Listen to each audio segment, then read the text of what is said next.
ফেরেশতারা স্বীকার করল তাদের সীমাবদ্ধতা, এটা তাদের সামর্থ্যের বাইরে। তারপর তুমি পরের আয়াতে তাকাও, সেখানে বলা হল, হে আদম, তাদেরকে নামগুলো জানাও, আর আদম সফল হল যেখানে ফেরেশতারা ব্যর্থ হয়েছিল। ফেরেশতাদের এই কাজ করার সামর্থ্য ছিল না। কিন্তু আদম সঙ্গে সঙ্গে সফল হয়ে গেল। আর যখন আদম তাদের নামগুলো জানিয়ে দিলেন, তখন আল্লাহ ফেরেশতাদের বললেন, আমি কি তোমাদের বলিনি যে আমি জানি আসমান ও জমিনের অদৃশ্য বিষয়গুলো? আমি জানি তোমরা যা প্রকাশ কর আর যা গোপন কর। সরাসরি রেফারেন্স আগের প্রশ্নের দিকে। আমি কি বলিনি যে আমি আসমান জমিনের সব জানি? তোমরা যা প্রকাশ কর আর যা লুকাও, আমি কি বলিনি আমি জানি আমি কি করছি? কিন্তু যে জিনিসটা আমাকে সবচেয়ে নাড়া দিল সেটা হলো এই শেষ অংশ। আমি কি তোমাদের বলিনি যে আমি জানি আসমান জমিনের অদৃশ্য বিষয়গুলো? আমি জানি তোমরা যা প্রকাশ কর আর যা গোপন কর। ফেরেশতারা কি প্রকাশ করেছিল, কি গোপন করেছিল? আমি বিস্মিত হয়েছিলাম লেক্কের কয়েকটি কথার ভেতর এত গভীর অর্থ দেখানোর ক্ষমতায়। এত সহজে এগুলো পড়ে যাওয়া যায়। আমি 2-3 বার পরে কিছুই ধরতে পারিনি। কিন্তু যখন ধীরে ধীরে শব্দে শব্দে পড়লাম, একটি নতুন জগৎ খুলে গেল আমার সামনে। আমি কি তোমাদের বলিনি যে আমি জানি আসমান জমিনের অদৃশ্য বিষয়গুলো? আমি জানি তোমরা যা প্রকাশ কর আর যা গোপন কর। ফেরেশতারা কি প্রকাশ করেছিল, কি গোপন করেছিল? পেছনে তাকালাম, স্পষ্ট। তারা প্রকাশ করেছিল মানুষের ধ্বংসাত্মক প্রবণতা, তার নাশকতা করার ক্ষমতা, ফিতনা ছড়ানো, রক্তপাত করার প্রবণতা। তারা স্পষ্টভাবে মানুষের অন্ধকার দিকটা প্রকাশ করেছিল। কিন্তু কি গোপন করেছিল? ভেবেই বুঝলাম, মানুষের বিপরীত ক্ষমতাটা তারা উল্লেখ করেনি। মানুষের আছে ভালো করার ক্ষমতা, দয়া দেখানোর, সহানুভূতিশীল হওয়ার, ন্যায়পরায়ণ হওয়ার, সৎকর্ম করার ক্ষমতা। মানুষ মহৎ গুণাবলীর চূড়ান্ত উচ্চতায় পৌঁছাতে পারে। এটা আমার চোখ খুলে দিয়েছিল, কারণ আমি সবসময় মানুষের অন্ধকার দিকটাই দেখেছি। আমি অন্ধ ছিলাম মানুষের উল্টো দিকের ক্ষমতা সম্পর্কে। কিন্তু এখানে ফেরেশতাদের বলা হচ্ছে আসলে সেই কথাই যা আমাকে শোনার দরকার ছিল। হ্যাঁ, মানুষ ভীষণ ধ্বংসাত্মক হতে পারে, সহিংস হতে পারে, নৃশংস হতে পারে। কিন্তু মানুষ দয়ালু, ভালো, রহমতপূর্ণ, ন্যায়পরায়ণও হতে পারে। ইতিহাস জুড়ে আমরা দেখেছি, ভালোর শ্রেষ্ঠ উদাহরণ আর মন্দের শ্রেষ্ঠ উদাহরণ পাশাপাশি বিদ্যমান থেকেছে। যেমন অ্যাডলফ হিটলার আর শিন্ডলার। অনেক সময় কোনো দুষ্ট মানুষ উঠে আসলে তা অন্যদের ভেতরকার ভালো দিককে জাগিয়ে তোলে। তারা যেন একে অপরের বিপরীত শক্তি হয়ে ওঠে।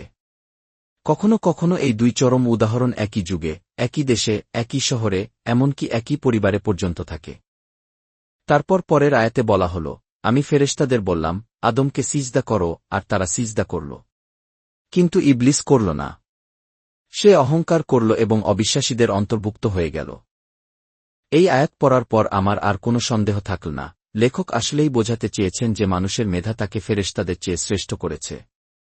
কারণ আল্লাহ প্রমাণ করার পর ফেরেশতাদের বলেন, আদমকে সিজদা করো, আর তারা সিজদা করে। এখন সিজদা কিসের প্রতীক? এটা হীনতার প্রতীক হতে পারে, আবার এটা সেবকত্বের প্রতীকও হতে পারে। আর আমি পরে বুঝেছিলাম, এখানে বোঝানো হচ্ছে শুধু ফেরেশতারা মানুষের তুলনায় কম বুদ্ধিমান নয়, তারা মানুষের উন্নয়নের জন্যও নিয়োজিত থাকবে। আর পরে কুরআনে আমরা দেখব, পৃথিবীতে মানুষের জীবনযাত্রার সব কিছুই তার শিক্ষা, বৃদ্ধি, উন্নয়ন আর চরিত্র গঠনের জন্য। এমনকি শয়তানও একটা ভূমিকা রাখে। সবকিছুই মানুষের ব্যক্তিত্বের বিকাশ আর বিবর্তনের জন্য কাজ করে। কিন্তু ইবলিস সিজদা করল না। কেন? অহংকারের কারণে। সে অবিশ্বাসীদের অন্তর্ভুক্ত হল। যদি সংক্ষেপে বলি, ফেরেশতারা প্রথমেই সঠিক প্রশ্ন করেছিল, কেন মানুষ সৃষ্টি করা হল, যেহেতু সে ধ্বংসাত্মক আর পাপী? আল্লাহ উত্তরে দেখালেন, মানুষের আছে শ্রেষ্ঠ মেধা, অসাধারণ বুদ্ধি। যখন সেটা প্রমাণিত হল, তখন ফেরেশতাদের বলা হল, তোমরা তার উন্নয়নে সেবা করবে। এরপর ইবলিসকে সামনে আনা হল। প্রায় সব সংস্কৃতিতে আমরা দেখি, শয়তান মানে প্রলোভনের উৎস, যে আমাদের মনে ফিসফিস করে। আর ফেরেশতারা মানে মহৎ প্রেরণার উৎস। যখন আমরা নৈতিক কোনো দ্বন্দ্বের মুখোমুখি হই, তখন আমাদের অন্তরের ভেতরে দুটি কণ্ঠস্বর শোনা যায়। একদিকে সেই কণ্ঠ বলে, যাও, উপভোগ করো, চিন্তা করো না, আরামে থাকো, এটা তোমার জন্য ভালো হবে, মজা করো। অন্যদিকে ফেরেশতার কণ্ঠ বলে, না, এটা ঠিক নয় জেফ, এটা করো না। যদি এটা করো, তবে ভুল করবে। তোমার মাকে মনে করো, তিনি কতটা সৎ ছিলেন। তিনি তোমাকে এটাই শিখিয়েছেন। এখানে লেখক আমাদের সামনে তুলে ধরছেন প্রলোভনের উৎস এবং প্রেরণার উৎস, যা সব মানুষকেই প্রভাবিত করে। সব সংস্কৃতিতেই এগুলো প্রায় একইভাবে উপস্থাপিত হয়। কিন্তু লেখক কেন এই পর্যায়ে বিষয়টি আনলেন? প্রথমে ফেরেশতার প্রশ্নের উত্তর দিতে গিয়ে দেখা গেল, এখন তিনি মানুষের বুদ্ধিবৃত্তিক ক্ষমতা নিয়ে নয়, বরং মানুষের পছন্দ করার ক্ষমতা নিয়ে আলোচনা করছেন। কারণ মানুষ মহৎ প্রেরণা এবং খারাপ প্রলোভন দুটোরই মুখোমুখি হয়। এবং মানুষের আছে সেই ক্ষমতা, যেটা আমরা শিগগিরই দেখতে পাব, দুটোর মধ্যে যেকোনো একটিকে বেছে নেওয়ার। মানুষ একটি পছন্দনির্ভর সত্তা, একটি নৈতিক সত্তা। এই মহৎ আহ্বান ও খারাপ প্রলোভনগুলো আসলে মানুষের নৈতিক সিদ্ধান্তকে আরও গভীর করে তোলে। এটা আমাদেরকে বাধ্য করে মনোযোগ দিতে, যাতে আমরা শুধু সঠিক ভুল আলাদা করতে পারি তাই নয়, বরং যখন বাস্তবে নৈতিক সিদ্ধান্ত নিতে হয় তখন তাতে তীব্রভাবে মনোযোগী হই। এ পর্যন্ত আমরা দেখলাম মানুষ শিখন ও জ্ঞান অর্জনের একটি পর্যায়ে অতিক্রম করেছে। এখন সে নৈতিক সত্তায় পরিণত হয়েছে। এবং এরপর তাকে একটি পছন্দের সামনে দাঁড় করানো হল। হে আদম, তুমি এবং তোমার স্ত্রী জান্নাতে বাস করো এবং সেখানে যা ইচ্ছা স্বাধীনভাবে খাও, তবে এই গাছের কাছে যেও না, নতুবা তুমি অন্যায়কারীদের অন্তর্ভুক্ত হবে। আমি ভাবছিলাম লেখক হয়তো নিজের একটা ভিন্ন সংস্করণ তুলে ধরছেন, অথবা তিনি নিজেই নিশ্চিত নন আসলে কি বোঝাতে চাইছেন। কারণ এখানে তার বক্তব্য প্রায় নিরপেক্ষ ও নিরাসক্ত মনে হচ্ছে। আমি নিজে ভাবলাম, এভাবে তো কাজ করে না। আসলে আল্লাহ ভয় করছিলেন যদি আদম সেই গাছ থেকে খায়, কারণ সেটা ছিল অনন্ত জীবন ও অসীম জ্ঞানের গাছ। আর যদি সে খায়, তাহলে যেমনটা আমার শিক্ষায় বলা হয়েছিল, সে ঈশ্বরের মতো হয়ে যাবে। তাই আল্লাহ আদমকে জান্নাত থেকে বের করে দেওয়ার পর সেই গাছের চারপাশে ফেরেশতা নিয়োগ করলেন, যাতে আর কখনো সে কাছে যেতে না পারে। কারণ আল্লাহ জানতেন, যদি আদম সেই গাছের কাছে যায়, তবে সেটা এক মহাবিপর্যয় হবে। মানুষ তার সমকক্ষ হয়ে যেতে পারে। এই ভয় ও উদ্বেগ এখানে একেবারেই অনুপস্থিত। কুরআনের বর্ণনায় আল্লাহ শুধু বললেন, হে আদম, তুমি এবং তোমার স্ত্রী জান্নাতে বাস করো এবং যা ইচ্ছা খাও, তবে এই গাছের কাছে যেও না, নতুবা তুমি অন্যায়কারীদের অন্তর্ভুক্ত হবে। এখানে মনে হয় গাছটি যেন এলোমেলোভাবে বেছে নেওয়া হয়েছে। চল দেখি আদম-হাওয়া, তোমরা যা খুশি খাও, কিন্তু ওই গাছটার কাছে যেও না। গাছটির ভেতরে কোনো বিশেষত্ব উল্লেখ করা হয়নি। আমি পুরো কুরআন পড়েছি, গাছটির বিষয়ে কোনো বিশেষ বর্ণনা নেই। বরং শয়তান আদমকে প্রলুব্ধ করে বলেছিল, এ গাছের ফল খেলে তুমি এমন এক রাজত্ব পাবে যা কখনো শেষ হবে না, আর অনন্ত জীবন পাবে। কিন্তু আসলে এটা ছিল তার মিথ্যা প্রতারণা, কোনো সত্য ছিল না। আল্লাহ এখানে পুরোপুরি নিয়ন্ত্রণে ছিলেন, কোনো দুশ্চিন্তা বা ভয়ের ছাপ নেই। এরপর আয়াতে বলা হল, কিন্তু শয়তান তাদেরকে পিছলে দিল এবং যে অবস্থায় তারা ছিল সেখান থেকে তাদের বের করে দিল। আমি এটা পড়ে অবাক হয়ে গেলাম। লেখক যেন অতিরিক্ত সরলীকরণ করছেন। কারণ এখানে বলা হয়েছে শয়তান তাদেরকে পিছলে দিল। অথচ এটা মানবজাতির ইতিহাসের সবচেয়ে বড় পাপ। সেই পাপের কারণেই আমি এবং আমরা সবাই পৃথিবীতে কষ্টে আছি। পরিশ্রম, যন্ত্রণা, মৃত্যু, সবকিছু সেই ঘটনার ফল। অথচ এখানে বলা হলো এটা ছিল শুধু একটি কুস্লিপ বা পিছলানো। আমি আমার আরব বন্ধুদের জিজ্ঞেস করলাম, এই আরবি শব্দটার মানে কি? তারা বলল, এটা মানে পিছলে যাওয়া। আমি বললাম, না, ইংরেজিতে স্লেপ মানে তো ছোটখাটো ভুল, যেমন আমি যদি হাঁটতে গিয়ে হোঁচট খাই, একটু ভারসাম্য হারাই কিন্তু সাথে সাথেই সামলে উঠি। এটা কোনো বড় বিষয় নয়। আমেরিকায় আমরা বলি, আই স্লেপড আপ মানে সামান্য ভুল, তেমন কিছু না। কিন্তু তারা বলল, হ্যাঁ, আরবিতেও শব্দটার মানে একই, সামান্য পিছলানো। অথচ এখানে বলা হচ্ছে শয়তান তাদের পিছলিয়ে দিল এবং তারা যে অবস্থায় ছিল সেখান থেকে বের হয়ে গেল। তাহলে তারা আগে কোথায় ছিল? তারা ছিল আল্লাহর পূর্ণ আনুগত্যে। এখন তারা শিখল সেই আনুগত্যের বিরুদ্ধে যাওয়ার ক্ষমতা, স্বাধীনভাবে সিদ্ধান্ত নেওয়ার ক্ষমতা। এ পর্যন্ত আমরা দেখলাম, তাদেরকে পছন্দ করার ক্ষমতা দেওয়া হল, এরপর প্রলোভন ও মহৎ প্রেরণা, দুটো সামনে রাখা। এখন আমরা আসলে দেখি তারা স্বাধীনভাবে সেই সিদ্ধান্ত নিল। এর আগে তাদেরকে অনেক নির্দেশ দেওয়া হয়েছিল, অনেক বিকল্প দেওয়া হয়েছিল। কিন্তু এই নির্বাচনের তাৎপর্য হচ্ছে, লেখক বলতে চাইছেন, এটি প্রথমবার তারা স্বাধীনভাবে সিদ্ধান্ত নিল। কিন্তু শয়তান তাদেরকে পিছলে দিল এবং যে অবস্থায় তারা ছিল সেখান থেকে তাদের বের করে দিল। এরপর বলা হল, তোমরা সবাই নেমে যাও, তোমাদের কেউ কেউ অন্যদের শত্রু হবে। আর পৃথিবী হবে তোমাদের আবাস ও নির্দিষ্ট সময় পর্যন্ত জীবিকার জায়গা। তোমরা সবাই নেমে যাও, তোমাদের কেউ কেউ অন্যদের বিরোধী হবে। পৃথিবীতে হবে তোমাদের বাসস্থান ও নির্দিষ্ট সময় পর্যন্ত জীবিকা। লেখক বললেন, আমি ভেবেছিলাম এখানে তো ক্রোধ থাকা উচিত, এখানে তো রাগ থাকা উচিত। আল্লাহর তো প্রচণ্ড ক্ষুব্ধ হওয়া উচিত ছিল। তাকে তো গর্জে ওঠা উচিত ছিল, হুমকি দেওয়া উচিত ছিল এই সৃষ্টিকে। তাকে তো চিৎকার করে বলা উচিত ছিল, হ্যাঁ নারী, তোমাকে সন্তান জন্মের যন্ত্রণা ভোগ করতে হবে, কষ্টে চিৎকার করবে, আর তুমি এত চতুর ছিলে, তাকে প্রতারণা করলে, এখন সে তোমার উপর আধিপত্য করবে, এভাবে শিক্ষা দেওয়া উচিত ছিল। কিন্তু এখানে শুধু বলা হল, তোমরা সবাই নেমে যাও, তোমাদের কেউ কেউ অন্যদের শত্রু হবে। আর পৃথিবী হবে তোমাদের বাসস্থান ও নির্দিষ্ট সময় পর্যন্ত জীবিকা। এটা তো কোনো ক্রুদ্ধ আল্লাহর কথা নয়। আজ হোটেলে ঢোকার পর যখন রিসেপশনে লোকটা বলল, এখানে আপনার রুম, আর সকালে কন্টিনেন্টাল ব্রেকফাস্ট পাবেন, আমি তো ভাবিনি সে আমার উপর রাগ করছে। এখানে আপনার রুম, সকালে নাশতা পাবেন, এতে তো রাগের কিছু নেই। মূলত এটাও সেই রকম, তোমরা সবাই নেমে যাও, তোমাদের কেউ কেউ অন্যদের শত্রু হবে। ফেরেশতারা তো আগেই বলেছিল, এই সৃষ্টিই তো হিংসা ও সংঘাত সৃষ্টি করবে। এটা তো শাস্তি নয়, বরং এক ধরনের সতর্কবার্তা। আর পৃথিবী হবে তোমাদের বাসস্থান ও নির্দিষ্ট সময় পর্যন্ত জীবিকা। আমি ভাবলাম, দাঁড়াও, হয়তো আমি ভুল বুঝছি। নিশ্চয়ই পরের আয়াতে দেখা যাবে আল্লাহ প্রচণ্ড ক্ষোভে ফেটে পড়েছেন। কিন্তু এরপর বলা হল, আদম তার প্রতিপালকের কাছ থেকে কিছু বাণী গ্রহণ করল, এবং আল্লাহ তার প্রতি দয়া করে তাকে ক্ষমা করলেন। নিশ্চয়ই তিনি ক্ষমাশীল ও পরম দয়ালু। কি দয়ালু? আদম তার প্রতিপালকের কাছ থেকে সান্ত্বনার বাণী পেল। তারপর আল্লাহ তার দিকে দয়া করে ফিরলেন। তিনি তাকে ক্ষমা করলেন। এটা তো কোনো রাগান্বিত আল্লাহ নন। আমি ভাবলাম, লেখক এখানে আসলে কি বোঝাতে চাইছেন? তিনি তো যেন গল্পের মূল উদ্দেশ্যটাই হারিয়ে ফেললেন। এরপরের আয়াত আবার বলল, তোমরা সবাই নেমে যাও। আর অবশ্যই আমার পক্ষ থেকে তোমাদের কাছে হিদায়াত আসবে। আর যে আমার হিদায়াত অনুসরণ করবে, তাদের কোনো ভয় থাকবে না, তারা দুঃখিত হবে না। যদি আমার কোনো সন্দেহ থেকেও থাকে যে আল্লাহ আদম ও তার স্ত্রীর জন্য পৃথিবীতে নামানোকে শাস্তি হিসেবে দিয়েছেন, এই আয়াত পরে সেই সন্দেহ দূর হয়ে গেল। কারণ এখানে তো বলা হল, তোমরা নেমে যাও, আর আমি তোমাদের হিদায়াত দেব। যে আমার হিদায়াত অনুসরণ করবে, তার কোনো ভয় থাকবে না, সে দুঃখিত হবে না। এটা আসলে এক কোমল দৃশ্য। আগের আয়াতে আদম ও তার স্ত্রী তওবা করল, আল্লাহ তাদের ক্ষমা করলেন। কিন্তু বললেন, তোমাদের অবশ্যই এখানে থেকে নেমে যেতে হবে। স্বাভাবিকভাবেই তারা ভীত ছিল, অস্থির ছিল। সবকিছুই তো তাদের জন্য নতুন। তখন আল্লাহ তাদের বললেন, ভয় পেও না, আমার কাছ থেকে হিদায়াত আসবে। যতক্ষণ আমার হিদায়াত অনুসরণ করবে, কোনো ভয় থাকবে না, দুঃখ থাকবে না। এটা যেন এক অভিভাবক আঘাত পাওয়া সন্তানের সাথে কথা বলছে, ভয় করো না, ঠিক হয়ে যাবে। আমি তোমাকে আঘাত করতে আসিনি। ভয় পেও না, সব ঠিক হয়ে যাবে।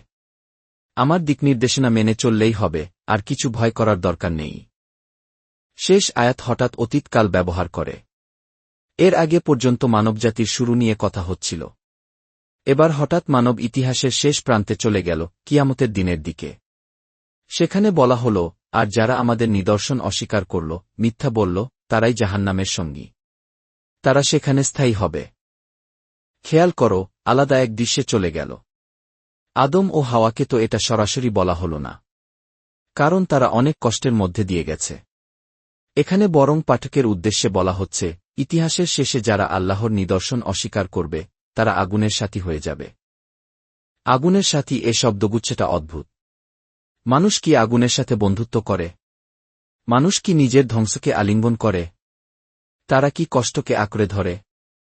মনে হল, হয়তো তারা দুনিয়াতে কোনো এক ধরনের নরক তৈরি করেছিল, আর তাই পরকালের নরকের সাথে যুক্ত হয়ে গেছে। পরে কোরআনে আমি আরেকটা আয়াত পড়লাম, তোমরা দুনিয়ার সম্পদ নিয়ে একে অপরের সাথে প্রতিযোগিতায় ব্যস্ত। এর ফলে তোমরা বিভ্রান্ত হলে। কিন্তু মৃত্যুর পর তোমরা জানতে পারবে। আবারও বলি, পরকালে তোমরা জানতে পারবে। কিন্তু যদি তোমরা এখনই সত্যিকার চোখে দেখতে পারতে, তবে নিশ্চিতভাবে দেখতে পেতে জাহান্নাম। লেখক আসলে কি বলতে চাইছেন? এই জীবনে আমরা যা করি আর পরকালে যা ভোগ করি, এর মধ্যে কি কোনো প্রাকৃতিক যোগসূত্র আছে? আমরা কি নিজেদের এমন এক সত্তায় রূপান্তরিত করি, যে হয় পরকালে সুখ ভোগ করবে, নয়তো কষ্ট? আমার মাথায় অনেক প্রশ্ন আসছিল, মনে হচ্ছিল ছবিটা বারবার স্পষ্ট আর অস্পষ্ট হয়ে যাচ্ছে। অথচ তখনও আমি কোরআনের মাত্র ৩৮ থেকে ৪৯টি আয়াত পড়েছি। সূরা ফাতিহার ৭ আয়াত যোগ করলে মোটে ৪৬টি আয়াত, অর্থাৎ কোরআনের একেবারে প্রথম পৃষ্ঠাই পড়া হয়েছে। সামনে ছিল পুরো কোরআন। কিন্তু আমি স্থির করলাম যে আমি এটি চালিয়ে যাব, আর দেখব লেখক এই প্রশ্নগুলো কিভাবে সামাল দেন। আমি তখন পর্যন্ত মনে করতাম লেখকের এক অসাধারণ প্রতিভা। কিন্তু একই সঙ্গে ভেবেছিলাম, যতই সামনে এগোব ততই হয়তো তার ভুল ধরা পড়বে, বিরোধ আসবে, আর যুক্তি ভেঙে পড়বে। তাই আমি পড়তে থাকলাম, মনে হচ্ছিল, কবে তিনি নিজেই নিজের কথায় হোঁচট খাবেন। 3টি বিষয় আমার কাছে সবচেয়ে বেশি গুরুত্বপূর্ণ মনে হল, বিশেষত ফেরেশতাদের সেই প্রশ্নের জবাবে, আপনি কেন সবচেয়ে দুষ্ট আর বিপজ্জনক এই সৃষ্টিকে তৈরি করছেন? প্রথমত, মনে হচ্ছিল লেখক জোর দিচ্ছেন যে মানুষ হল যুক্তিবান প্রাণী। দ্বিতীয়ত, মানুষের মধ্যে আছে পছন্দ করার স্বাধীনতা। আল্লাহ মানুষকে নৈতিক সিদ্ধান্ত নেওয়ার ক্ষমতা দিয়েছেন, আর তার পরিণতি ভোগ করার শক্তিও দিয়েছেন। তৃতীয়ত, মানুষ ভোগান্তির মুখোমুখি হবে, এই কথাও বারবার বলা হয়েছে। আরেকটি জিনিস তিনি জোর দিয়ে বলেছেন, আমাদের পৃথিবীতে শাস্তি হিসেবে পাঠানো হয়নি। লক্ষ্য করুন, যখন আল্লাহ আদমকে ক্ষমা করে দিলেন, তখনও তাকে ও তার স্ত্রীকে জান্নাতে ফেরত পাঠালেন না। কাহিনীর কোথাও বলা হয়নি যে পৃথিবীর জীবন আসলে শাস্তি। আমি ভাবলাম, যদি আল্লাহ সত্যিই ক্ষমা করে থাকেন, তাহলে তো আবার জান্নাতে পাঠানো উচিত ছিল। যেমন আমি আমার মেয়েদের কোনো ভুলের জন্য $5 ভাতা থেকে কেটে নিলে, তারা যদি এসে কাঁদে তবে আমি আবার তা ফেরত দিই। কারণ যদি আমি টাকা ফেরত না দিই, তবে তারা বলবে, বাবা, তুমি বলেছিলে ক্ষমা করেছ, তাহলে আবার শাস্তি কেন? তাহলে কেন আল্লাহ আদম-হাওয়াকে আবার জান্নাতে ফেরত পাঠাননি? এর কারণ হল, এই জীবন আসলে শাস্তি নয়। শুরু থেকে শেষ পর্যন্ত স্পষ্টভাবে বলা হয়েছে যে মানুষকে পৃথিবীতে প্রতিনিধি হিসেবে পাঠানো হয়েছে। অর্থাৎ 3টি বিষয় জোর দিয়ে বলা হয়েছে। 1. জীবন কোনো শাস্তি নয়। 2. মানুষ যুক্তিবান প্রাণী। 3. মানুষের আছে স্বাধীন ইচ্ছাশক্তি আর সিদ্ধান্ত নেওয়ার ক্ষমতা। 4. মানুষকে ভোগান্তির মুখোমুখি হতে হবে। এগুলোই বারবার লেখক মানুষের কাহিনীতে তুলে ধরেছেন। আমি ভেবেছিলাম হয়তো আমি ভুল বুঝছি, নিজের শৈশবের কষ্ট আর মানসিক আঘাত গল্পে চাপিয়ে দিচ্ছি। তাই কোরআন পড়তে পড়তে আমি খুঁজছিলাম, এমন কিছু পাওয়া যায় কি না যা এই ধারণাকে ভেঙে দেয়। কিন্তু যতই পড়েছি, ততই এর সত্যতা নিশ্চিত হয়েছে। কোরআনে মানুষের যুক্তি প্রয়োগের উপর এত বেশি গুরুত্ব দেওয়া হয়েছে যে মাঝে মাঝে মনে হয়েছে লেখক যেন দর্শন আর যুক্তির উপর অদ্ভুত আস্থা রাখেন। অথচ আমাকে সবসময় শেখানো হয়েছিল, বিশ্বাস আর যুক্তি সবসময় সংঘাতে থাকে, কিন্তু কোরআনের লেখক উল্টো বলছেন, মানুষ আসলে যুক্তি ব্যবহার না করার কারণেই ভ্রান্ত বিশ্বাসে পড়ে। তিনি বারবার জোর দিয়ে বলেছেন, অবিশ্বাস আসলে মানুষের মনের অক্ষমতা, যুক্তি প্রয়োগ না করার ফল। পশ্চিমা কিছু ওরিয়েন্টালিস্টও এ বিষয়টি লক্ষ্য করেছেন। আন্দ্রে লেমেন্স লিখেছেন, কোরআনে এত বেশি যুক্তির উপর জোর দেওয়া হয়েছে যে মনে হয় অবিশ্বাস আসলে মানসিক অসুস্থতা, যুক্তি প্রয়োগে অক্ষমতা ছাড়া কিছুই নয়। ফরাসি ওরিয়েন্টালিস্ট ম্যাক্সিম রদিনসনও লিখেছেন, কোরআনে বারবার যুক্তির প্রমাণ, সৃষ্টির বিস্ময়, প্রাণীর জন্মপ্রক্রিয়া, গ্রহণক্ষত্রের গতি, আবহাওয়ার পরিবর্তন, জীববৈচিত্র্য, এসবকে মানুষের প্রয়োজনের সঙ্গে অসাধারণভাবে খাপ খাওয়ানো নিদর্শন হিসেবে বর্ণনা করা হয়েছে। তিনি মুসলমান ছিলেন না, কিন্তু তবু কোরআনের এই যুক্তিনির্ভর দিক দেখে মুগ্ধ হয়েছিলেন। কোরআনে প্রায় ৫০ বার বলা হয়েছে, মানুষকে চিন্তা করতে হবে, যুক্তি ব্যবহার করতে হবে, ধারণাগুলোকে একত্রে সংযোগ করতে হবে। অর্থাৎ চিন্তাশক্তি আর বুদ্ধিবৃত্তিক প্রয়োগই আসল। একটি বুদ্ধিবৃত্তিক যুক্তি বোঝার জন্য কুরআনে বারবার বলা হয়েছে, প্রায় ১৩ বার একই ধরনের বাক্য এসেছে। তাহলে কি তাদের কোনো বুদ্ধি নেই? তোমরা কি বুদ্ধি ব্যবহার করবে না? যারা হজরত মুহাম্মদ শাহ এর দাওয়াতকে অস্বীকার করেছে, যারা অসংবেদনশীল থেকেছে, তাদেরকে বর্ণনা করা হয়েছে কি বোধহীন হিসেবে। তারা হচ্ছে এমন এক শ্রেণীর মানুষ যারা প্রচলিত চিন্তাভাবনা ভেঙে সত্য উপলব্ধির জন্য প্রয়োজনীয় বুদ্ধিভিত্তিক প্রচেষ্টা করতে সক্ষম নয়। লেখক এখানে কয়েকটি রেফারেন্স দিয়েছেন, এই অবস্থায় তাদেরকে গবাদিপশুর সাথে তুলনা করা হয়েছে। কুরআন অভিযোগ করেছে যে মানুষ অবিশ্বাস করে বা ধর্মকে বিকৃত করে কারণ তারা বুদ্ধি ব্যবহার করে না। কুরআন বলেছে, তারা যুক্তি করতে অস্বীকার করে। লেখক বলছেন, এরকম প্রায় 10টি রেফারেন্স রয়েছে। কুরআন আরও বলেছে, তাদের বুদ্ধি নেই। এরকম আরও প্রায় 12টি রেফারেন্স আছে। আবার কুরআন বারবার প্রশ্ন করেছে, তোমরা কি চিন্তা করবে না? তোমরা কি বুদ্ধি খাটাবে না? আল্লাহ বারবার নিদর্শন, শিক্ষা, উপদেশ দিয়েছেন যাতে মানুষ বুদ্ধি ব্যবহার করে। লেখকের মতে বুদ্ধি ও ঈমান একে অপরের সহচর। আর অযৌক্তিকতা ও মিথ্যা বিশ্বাস একে অপরের সঙ্গী। তিনি স্পষ্টভাবে এই দ্বন্দ্বের সীমারেখা টেনে দিয়েছেন। সঠিক পথ স্পষ্টভাবে ভ্রান্তি থেকে আলাদা।